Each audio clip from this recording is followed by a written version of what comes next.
So today we're going to talk about food waste again. We mentioned it in the last season, but there's so much to talk about that it's not even going to be the last time I'm going to mention this issue. So I got a few more details about food waste in Israel specifically, and you can find out about food waste in where you're coming from. So in Israel, 2.5 million tons of produce is wasted every year. And it's almost a third of the capacity, the production capacity of Israel.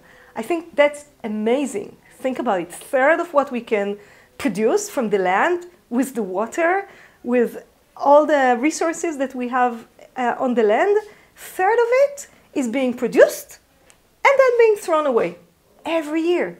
And at least you would think thrown away to the compost and becoming land again. No. Most of it is being thrown away to a landfill where it's just wasted. This is the word waste. It is really wasted. It's not, there's no coming back for this food. And then on the other end, where the land is being depleted from the nutritious values, of course, because everything went with the food and into the landfill, then we feed it with chemicals. It's a broken system. And we need to fix it. And where is the most accessible place for us to fix it? Of course, at home. Now, if the home is empty all day long, probably there's a lot of food waste. And just think about it. For me, at some point in my life, I chose to live with other people. So things changed dramatically when I stopped living on my own. And I guess we will talk about that issue also later. For now, I just want to go over a few things that we do at home, here in City Tree, so that we don't waste food. So of course, first of all, food do not go to the landfill. It goes to the compost bin, and then we have 3 different methods of composting, and in this season we're going to show one of them. So if you're still not composting, you can start. And then, before it goes to the compost, there's so much more that you can do with the food.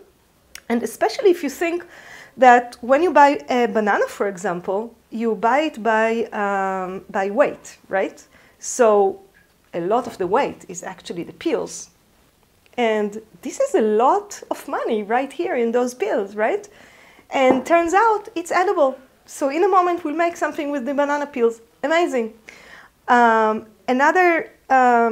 A few more words about banana. It's really banana is a good symbol. So first of all, don't be confused when it looks like that. It's perfect. It doesn't look like in the advertisements. So we sometimes think, oh, it's a rotten banana. But the truth is that this is the best banana to eat it like that when it has those spots. And anyway, sometimes it is too much for us and we don't want to eat it anymore. It is a good idea to catch it just before this moment that we don't really want to eat it anymore, and eat it. But if we didn't manage to do that, we will put it in the freezer. And what to do after it's frozen, banana or other fruits that maybe do not look so good or we don't feel like eating them, they go to the freezer, and mostly we make ice creams out of that, out of those fruits. So summer is coming, and I think in the next season, we will have a whole chapter about ice creams. For now, just get your fruits that you don't want to eat anymore and put it in the freezer. Before you put it in the freezer, peel it and do anything you need to do so the fruit is edible, right? Don't freeze it with the pit or with the peel. Great. So freezing is an amazing way to save food. Another amazing way, kind of the opposite of it, is cooking. So sometimes a part of the vegetable or fruit is edible and another part is less edible. It doesn't mean that it's not nutritious. It's just not really nice in the mouth or not really chewable. For example, those branches of meluchia. We work with a farmer that grows amazing meluchia in the Galil. And after we eat all the leaves and the top parts, we just eat them fresh as they are. Then we have the branches. The branches go to the soup. So every day we have this big pot of soup, and we put all the parts of the vegetables that we don't want to eat. We cover them with water. And we have an amazing soup that we call Compost Soup or mineral water. It has all kinds of names. And I think I'll have a whole chapter only about this soup because it's really important. But right now, just keep in your mind that all kinds of parts of the vegetables can still be cooked, and we can take the good stuff that they have inside into our food in the form of soup. So a few more branches. Great. By the way, some of the banana peels can also go to the soup. So this is for the soup of today, the soup of the day. Soup du jour, banana peel, revolutionary. Banana peels, we also dry, and I'll show you how in a moment. For now, I just want to show the results. So this is the result, dried banana peels. What do we do with them? I think you guessed. We put it in the soup in the season when there's no banana, but also there's other things we can do with those bananas, and some people even like to eat them as is, as some kind of a chips. Believe it or not, it's sweet and it has really an interesting flavor. So those were dried banana peels. Leaves we also can dry, and yeah, and I think in this season we will have another chapter that will be devoted to advanced fermentation. So those are almonds that were kind of like almost not tasty anymore because we soak almonds. They became a little almost not edible. So quickly I fermented them, and now it's an amazing fermented delicacy. So now we will talk about drying. In City Tree, at some point, I decided to invest and buy a dehydrator.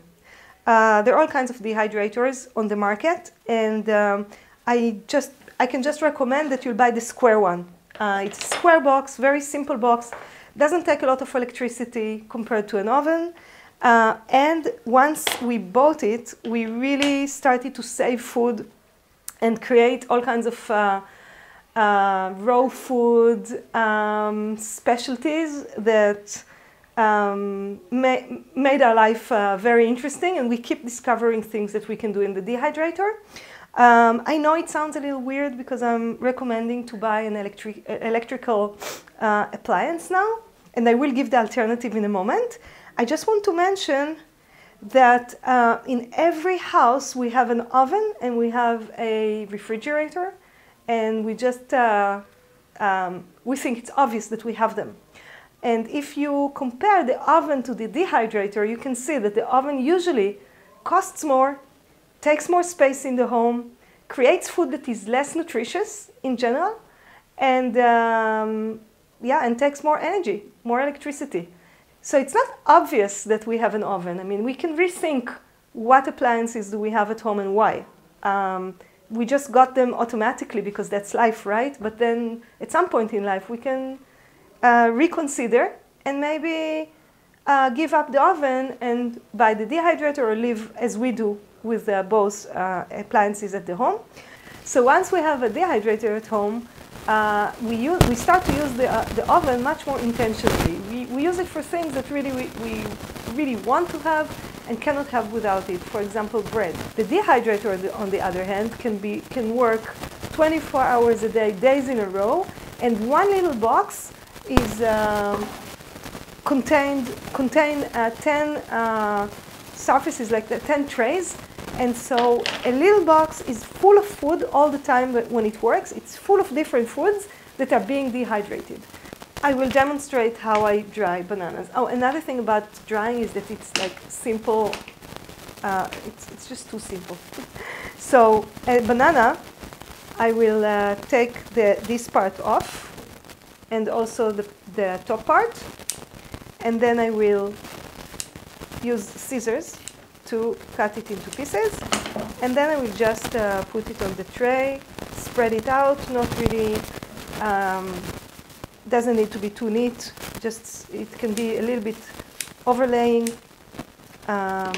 yeah, so just going like that. And now I guess you're asking yourself, what am I going to do? I have no dehydrator at home. I'm not even sure I want to buy it. Maybe you're already looking online and see that it costs in Israel about 1,000 or 1,500 shekels. It is a lot of money. So 2 things you can do just to try out if it's for you. First thing is to use the oven. I'm not crazy about this method because I think it's not ideal, but you can use the oven just to try out. You put it on the lowest heat, usually it's 50 degrees, and you leave the door open. The dehydrator, by the way, we put on 42 degrees, which is the highest that you can heat food before it gets destroyed on the molecular level. So a dehydrator is one main tool when we want to go raw food and not cook our food again, but still have crunchy and still preserve and save a lot of food. If you have the conditions to use the sun, of course the sun is the perfect dehydrator. And there are a few ways to use it. And I will imagine that you live maybe in a house that has a little yard in front or on the back, and you can put a table, and on the table put a mesh, this kind of a tray. You put a mesh, like a mosquito mesh, over a frame of wood, and you make 2 of those, and the food you put on the first one, and you cover with the other one. It needs to be heated and airy. So this is our beloved dehydrator. I'm putting in the tray. It was broken so many times in the 15 years that it has been with me. And the original door was broken. We made a new one. It's all beautiful like that. And then we turn it on and it dries up. When we try to go to change our diet and have better diets, both for our bodies and for the environment, we find that we start buying and eating much more fruits and vegetables. And we start to cook ourselves, to cook the food ourselves. And in short, we stop buying processed packaged food. It's also true that once we do this transition to real, local, seasonal, fresh food, we have more fresh food in the house. So to do this transition from processed food to fresh food, we have to learn the methods of how to preserve the food, how to not waste it. Because the food waste, the items that are most wasted is the fruits and the vegetables. It's about 1/4 of what people in Israel buy just go to waste because they didn't use it in time in their kitchens, and that really breaks my heart because those are good fruits of the land, and it's really, really awful that we just don't know how to use them, or that we don't have time to really think about our... we don't have time to build a good relationship with our refrigerators. I should say that maybe, with our refrigerators, with the sun, with the house, the place where we can actually take waste and turn it into gold. So with this, I want to end this chapter. I thank you very much for coming. And please go to your refrigerators, go to your kitchen, see what's going to waste, and try to think, be creative, what can I do with it? And if you find good ideas that maybe I didn't cover in this episode, please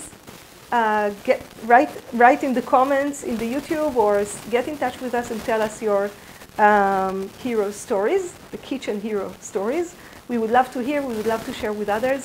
And yeah, please follow us also in the next episodes because we're going to expand on this subject. Thank you very much.